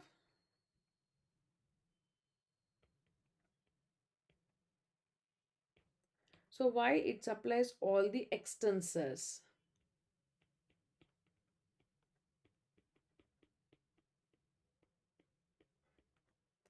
of the upper limb. Okay, from directly from the arm to the hand, all the extensors are supplied by your radial nerve. So this is why it is called as the laborer's nerve, right?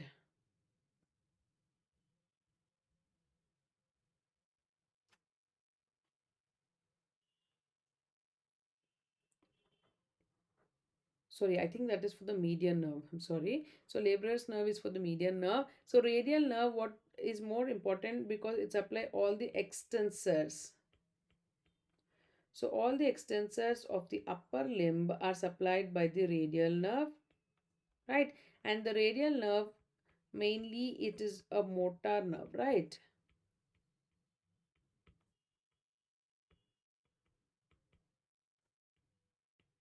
And this palsy will depend on what is called as the wrist drop. So this palsy will result in what is called as the wrist drop. Okay. And now coming to the course of the radial nerve. So radial nerve, it is again from the brachial plexus, and it has all the branches C5, C6, C7, C8 and T1. Right, so this is from the posterior cord. Posterior cord is the one which is from all the things, right? So this is the posterior cord, and now you see this is the course of the radial nerve. So here radial nerve, if you see, it supplies all the muscles in the arm and the forearm, all the extensor group.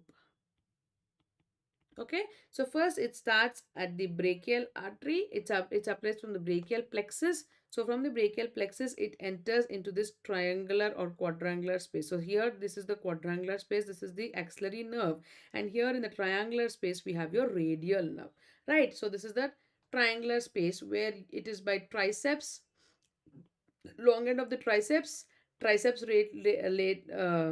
head of the triceps, and here you can see this particular teres major. So teres major at the apex. So on the both sides of the triangle you have two majors like this, and then this is the teres major, and this is the triceps, right? On the both ends of the triangle, this is the triceps. So triceps long head, and triceps lateral head, and this is the teres major. From this is a triangular space from where it enters into the anterior aspect, right into the hand, that is the arm. And now here what is most important thing is, so this radial nerve has a special groove which is called as the radial groove, which is called as the radial groove, right? And it passed through that radial groove, and from once it exits the radial groove, it enters the lateral intermuscular septum.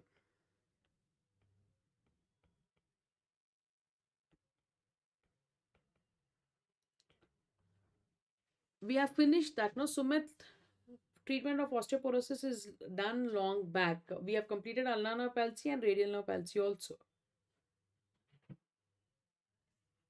Right, okay. Once it enters the radial groove, so this is your radial groove, and once it enters the radial groove here and piercing the lateral intermuscular septum, now it enters into the forearm. So after piercing the intermuscular septum, it enters into the forearm. So here in the forearm, the most important thing is it is in the heads of the supinator muscle. So this is very, very important.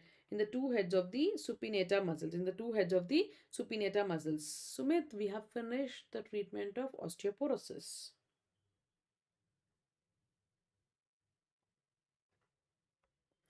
Okay, and from the supinator again it divides into the pin, which is very, very important branch. So the supinator, from the supinator it gives pin. This is nothing but your posterior interosseous nerve, and this is your purely a motor nerve. And then you have your dorsal radial nerve, dorsal branch. So you have your dorsal branch of radial nerve, and then you have your pin, right? So that is in the supinator, where it divides in the supinator. Okay, right?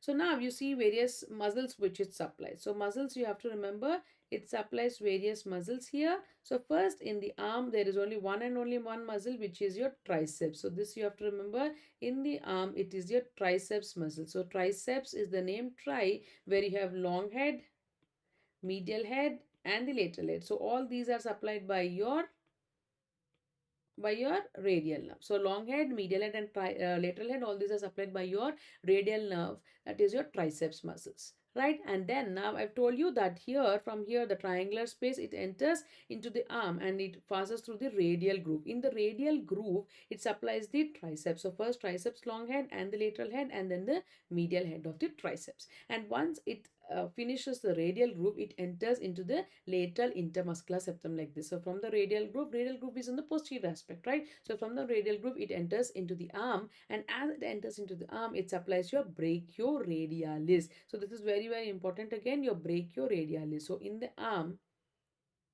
again it supplies your brachioradialis, right? And once it enters into the forearm, and it supplies your wrist extensor. So forearm, so forearm, it is your wrist extensor. So what are your both important wrist extensors? Your extensor carpi radialis brevis and extensor carpi radialis longus.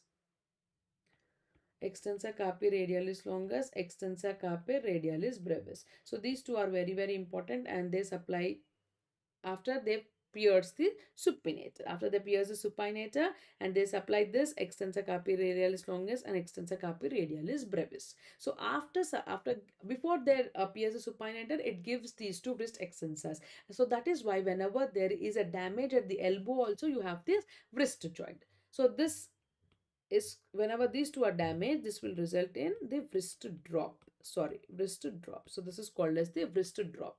Okay, clear? So here the course is, so here once it from the brachial artery, so this is C5 C6 C8 T1, and from here it enters into the triangular space and enters the radial groove, and in the radial groove it gives triceps, all the three heads of the triceps, and then it gives the brachioradialis, and it gives the extensor carpi radialis longus and brevis. So these two are supposed to be the wrist extensors. So once this is supplied, it enters into the supinator. So supinator, it is divided into D branch, which is called as the posterior interosseous nerve, and the second one is dorsal branch, which is superficial radial nerve. This is called as a superficial radial nerve. It is a sensory branch, and this pin will supply all the extensors of the forearm, like your extensor carpi ulnaris, extensor digitorum, extensor digiti minimi, extensor pollicis longus, extensor pollicis brevis, and extensor indicis. So these are all the extensors of the hand and the forearm. So these are supplied by your pin. Well, so whenever there is a problem in the pin, so whenever there is a pin palsy, so this will result in your finger drop. This will result in what is called as your finger drop, right? So there's a wrist drop and the finger drop, which is very, very particular for your radial nerve, right? So that is the thing. So it applies all the extensors, and these extensors are grouped under your extensor retinaculum. So there are 6 compartments of the extensor retinaculum, if you remember. So all this are supplied by your radial nerve. Fine. And now what happens? So whenever there is a palsy, there is a radial nerve palsy. So this radial nerve palsy can occur high radial nerve palsy and low radial nerve palsy. So high radial nerve palsy is above the spiral groove, and this is below the spiral groove. Okay, one more is very high. Very high is in the level of axilla. That you have to remember. So very high, it is the wrist drop, right? So result in wrist drop.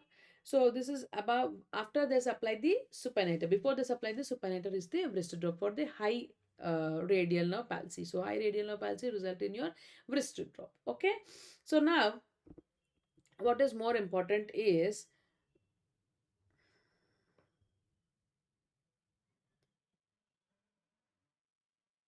so once you see, whenever there is a palsy, this will result in one important condition, which is called as the wrist drop. And one such condition which you have to remember is here. So this is the Holstein Lewis fracture. So two important conditions. So one is your Holstein Lewis fracture, and the second one is your Saturday nerve palsy. So whenever they ask you about your radial nerve palsy, you have to mention about these two palsies. So one is Holstein Lewis fracture. This is whenever there is a fracture in the radial groove, that is your humerus fracture. So whenever there is a humerus shaft fracture associated with the radial nerve, this is called as the Holstein Lewis fracture. And whenever there is a neuropraxia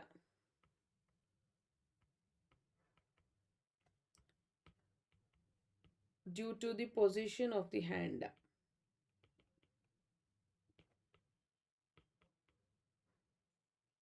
that is your position of the limb, whenever there is when there is a radial nerve palsy, this is called as a Saturday nerve palsy, Saturday night palsy, or Saturday nerve palsy.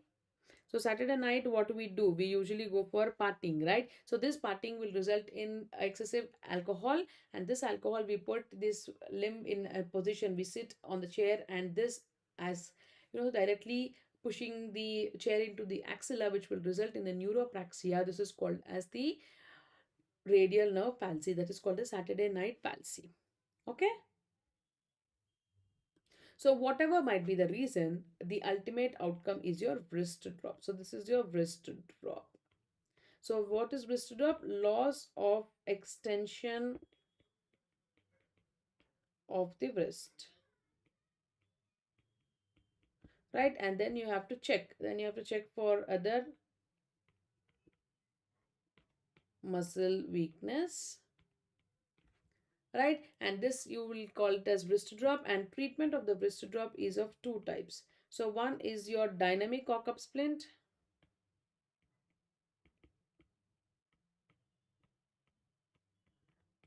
So these are two types, that is your dynamic, and the second one is static, right? So this is nothing but your splinting. So you have to always splint. This is splinting, which is by cock-up splint. So we have two, the dynamic and static cock-up splints, right? And then you can go for tendon transfers, as I've told you. So one of the most important tendon transfers and most successful is the Jones transfer,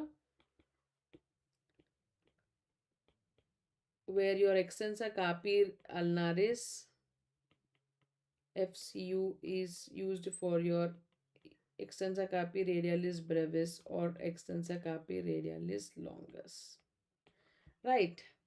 Flexor carpi radialis, FCR, not FCU, FCR. Flexor carpi radialis is used for your tendons transfer. So very, very important. And this is the dynamic cock-up splint. And this is your static cock-up splint, right? And this is how you check. And Tinel sign you have to always remember for neuropraxia. This is again you have to underline and explain the patient. So whenever there is a tinel sign, you will see that is a neuropraxia, and you have to explain the patient about the consequences about it. So how the nerve is going to get back. So till then you have to tell them to use this splint. So this is dynamic cock-up and this is a static cock-up splint, right? So this is about the radial nerve palsy. So this is the course where it travels between the heads on the posterior aspect. If you see, it is the radial groove between the two heads. It travels and it pierces the lateral intermuscular septum and it enters into the supinator. And on the anterior side, this is this is after removing your triceps. So triceps, you can see this is the radial groove, right? So this is the radial groove. And once it reaches the forearm, it enters the supinator, two muscles of the two heads of the supinators. And once it pierces the supinator, it divides into posterior trochleus nerve and dorsal superficial radial nerve. So this superficial radial nerve is a very sensory thing, and this entrapment of the superficial radial nerve is called as myalgia parasthetica. Entrapment of this superficial radial nerve is called as chiralgia parasthetica, right? So that is the thing. So that is about the radial nerve palsy. Okay, now one important soft tissue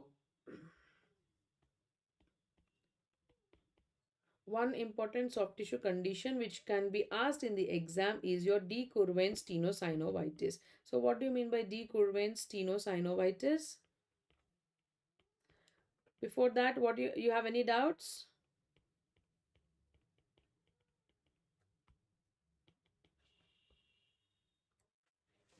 Yes, any doubts?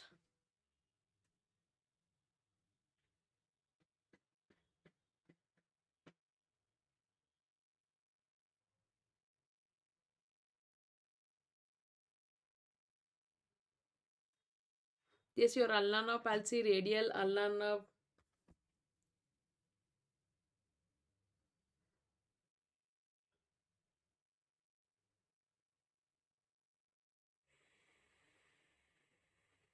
No doubts?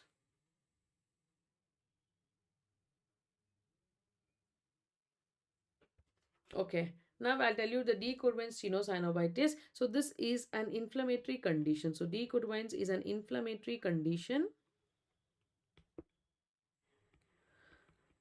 So what is happening here? It is affecting the tendon sheath. So it affects the sheaths of the tendon. So tendon is enclosed in the tendon sheath. So thus those sheaths are affected, and so hence it is called as tenosynovium. So this is tenosynovitis. Right. And which tendons? So these are the first compartment tendons. So what are the first compartment tendons? So we all know the extensor tendons are present in the compartment. So the first compartment tendons are APL, EPB, APL, EPB, right? So these are abductor pollicis longus and extensor pollicis brevis.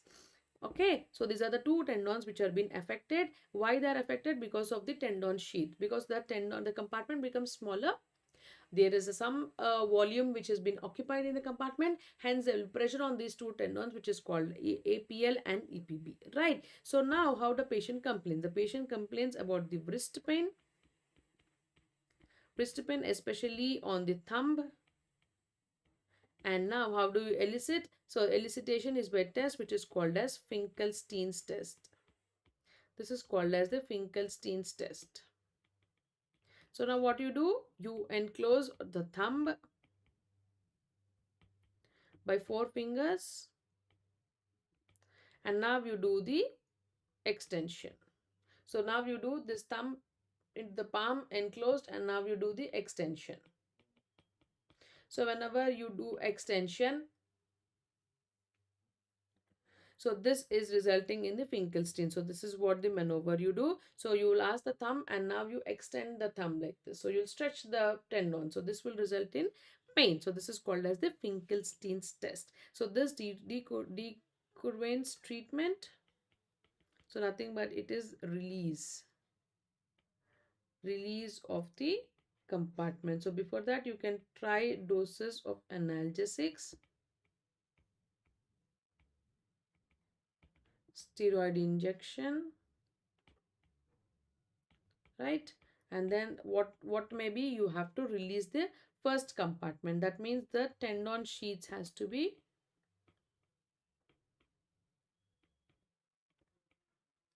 released. So this is your Quervain's tenosynovitis. So one important differential diagnosis is intersection syndrome. So this is nothing but it is again the pain in the wrist pain where your two tendons cross. So where the second compartment and your first compartment tendon will cross. Okay, so that is the area. So this is more release of the compartment means you have to, so the tenosynovitis is nothing but this tendon tissue is inflamed, right? So this tendon tissues you have to, whatever the inflamed tissue is there, you put a nick onto it and you release that. So this is because tightness of the tenosynovium, tightness of the tendon sheath. So you will give a nick on the tendon sheath so that whatever the pressure is there on the tendons, it is relieved. So that is called release of the compartment. Okay, and now second compartment and first compartment, they could get crossed over the dorso. So this is somewhere 5 centimeters from the wrist.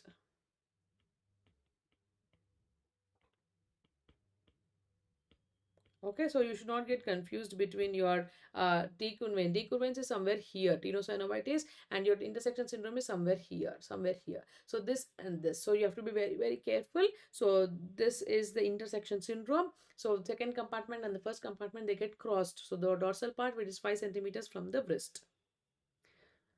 Okay, intersection syndrome is that the syndrome. This is a syndrome where you have to go through the tendons, attachment of the tendons on the extensor compartment, right? So here the second compartment, what you have ECRB, right? Extensor carpi radialis longus and extensor carpi radialis brevis. Now these two will get attached to the thumb and wrist here. They get attached to the wrist, ECRB and ECRL.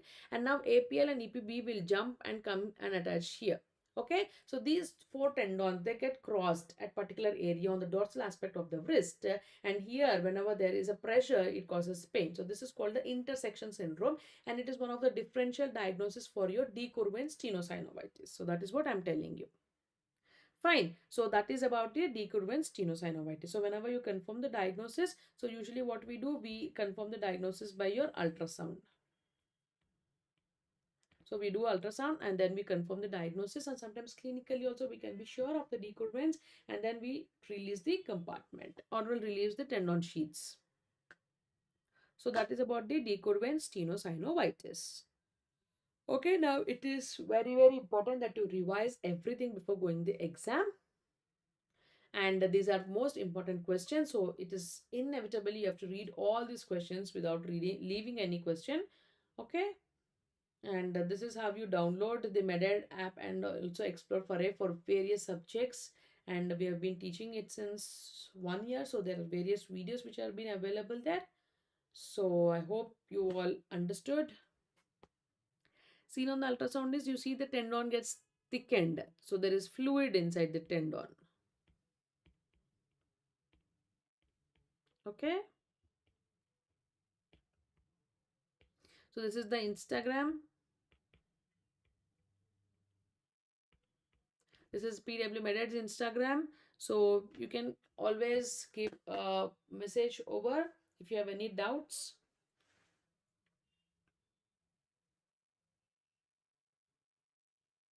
So anything you need to discuss further, you can just ping there. Right? Any doubts from this class?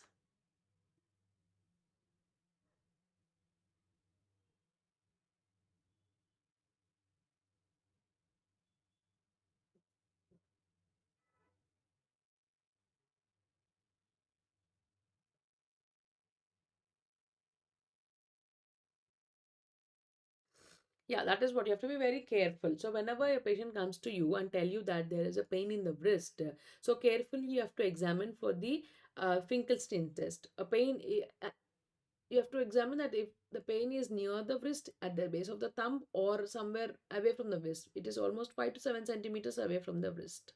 So this main difference you have to check. And on the ultrasound, if you don't see any tendon swelling on the first compartment and still the patient is showing you the symptoms of de Quervain's, then you have to think one more symptom, that is your intersection syndrome.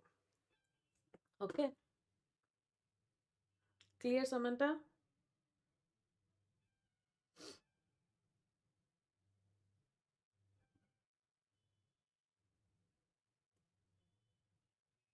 Okay, I got up early today, 5 o'clock. We had 6 cases today at the OT, so I have to go early. So that's why I felt a little sleepy. And excuse me if you were disturbed by the yawns.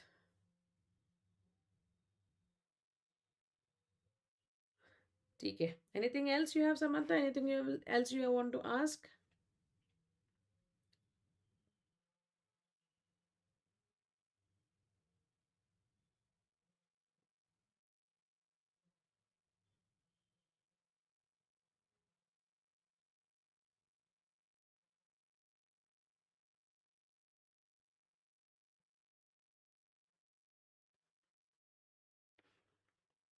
Okay, then see you all in the next Farre class. Keep reading. Do well in your upcoming exams.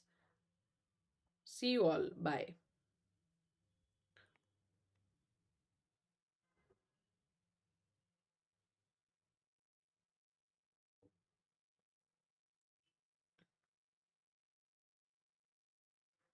Entrapment of the superficial radial nerve is, see, we have some entrapment syndrome. So whenever you see, for example, you have your myalgia paresthetica. So this paresthetica is nothing but when these are small nerves and they have certain changes in the body due to certain changes like sudden obesity or edema of the body. These nerves gets trapped. So these are called the entrapment syndrome. So one such syndrome is your chiralgia paresthetica for your superficial radial nerve. Okay, so that is called the entrapment syndrome. See you all. Bye, Gaurav.